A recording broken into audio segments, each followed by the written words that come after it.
The post buses were a wonderful service. They did yet another survey and everyone groans. There was an appetite to have a developed transport service. There was no way that they could get to college unless they left home. No transport. Total lack of public transport.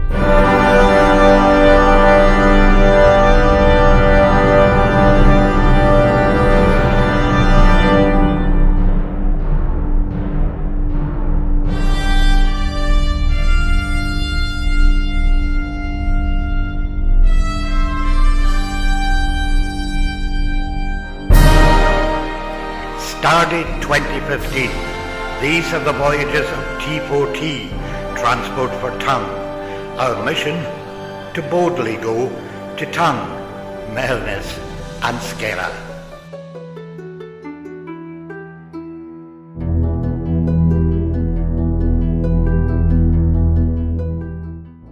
Ella's waiting at her home at Scullamy to go to the shop, but for her this journey is so much more than that.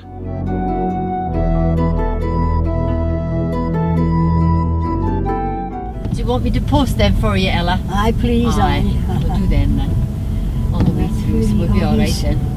This is what T4T does. It takes local people out. It posts their mail. It runs them to the shop. It's a helping hand on hand right here.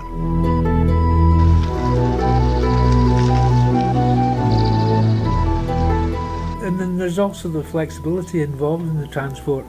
Where else could you get the driver of a public transport asking you, did you want to stop off at the local shops to get your shopping? Ali Gow doesn't just go shopping with T4T. This isn't just the bus to lunch for him. His ticket to ride is taking him much further afield this time. He's going on holiday to Holland. But though he'll travel on from Lairg Station, he couldn't do any of it without T4T.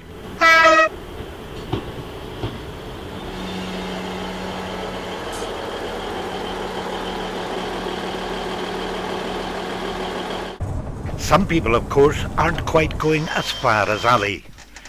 They're coming from Durness off to the west and from Melness across the Kyle, and they're coming out to play, cards and Scrabble mostly, at Tongue Village's Kyle Centre.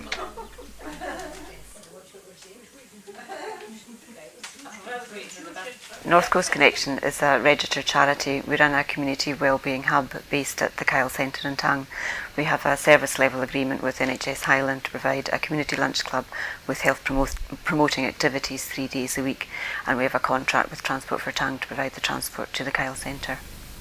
T4T came about when the former post bus service ground to a halt, and the community had to take the wheel in providing instant infrastructure, using all the assets they could find to blaze a trail ahead.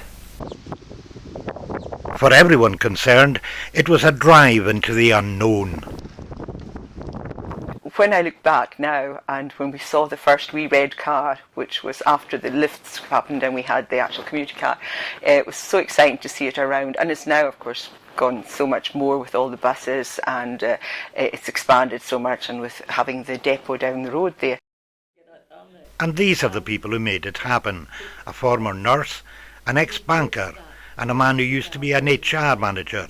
But even with their skills mix, this was a steep learning curve for the T4T board. None of us knew a diddly squat about how to do anything, because we were totally a group of volunteers from the community who knew nothing about applying for grants or anything like that. It wasn't just the community who had to learn. Initially, the council itself had tried to take over from the post buses.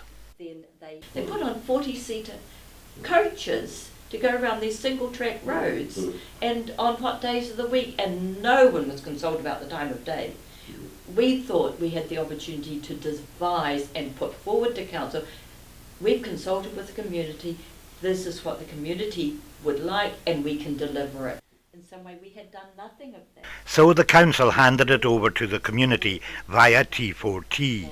They also had an unused building which they'd unsuccessfully advertised for sale. But now local councillors had their shoulders to the wheel. It's about the growing of this service that we're all benefiting from. It's about the investing in the communities that you say you want to make more sustainable. It's about the understanding of the drive and the commitment that these people are putting in 24/7. We're not able up here to get 3 estimates for every job because we don't have 3 joiners, 3 bricklayers, 3, we just don't have that. So in the end we had to do a bit of negotiating. But it all came good, but it was a lot of work. And we've got a beautiful depot at the end. The asset transfer of the depot to T4T was a real bonus. As you can see, we've got 3 very large vehicles and they're all kept in my garden. But now ample space here. The drivers can do their daily maintenance checks, we can wash the vehicles, we can hoover the vehicles out, check the tyre pressures. The drivers can also get a cup of tea if they wish. And there's toilet facilities, kitchen facilities and a small office. The council handed over the depot, which meant work could go ahead there, and that wasn't the only lucky break for T4T. This is the village bank, but that's not all it is. The bank decided it didn't need all the space, so they handed some of it over, and now it's T4T HQ. And this is Carly.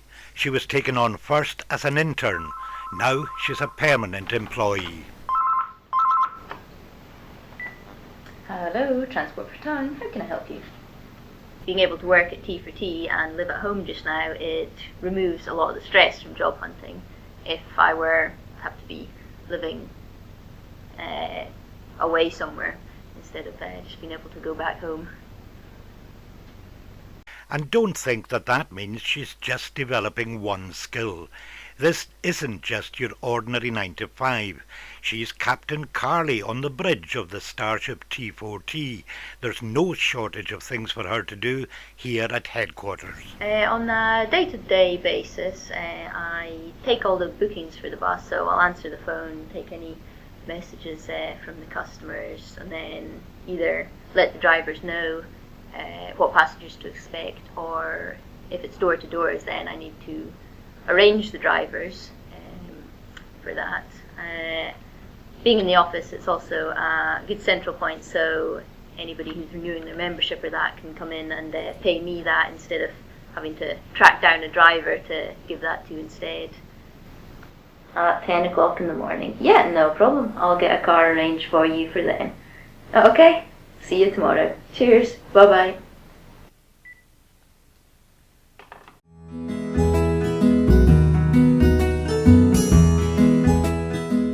So that's T4T, the story of a community, a council and commerce getting together to keep the North Coast moving.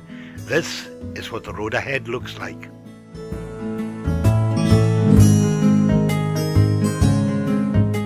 I think it's a model that could be replicated in other areas. We've got a depot, we've got livery on the vehicles, we've even got uniforms, we've got a lot of things that make us stand out in the community, and the last thing any of us would want is for us just to have to pack up through not being forward thinking enough.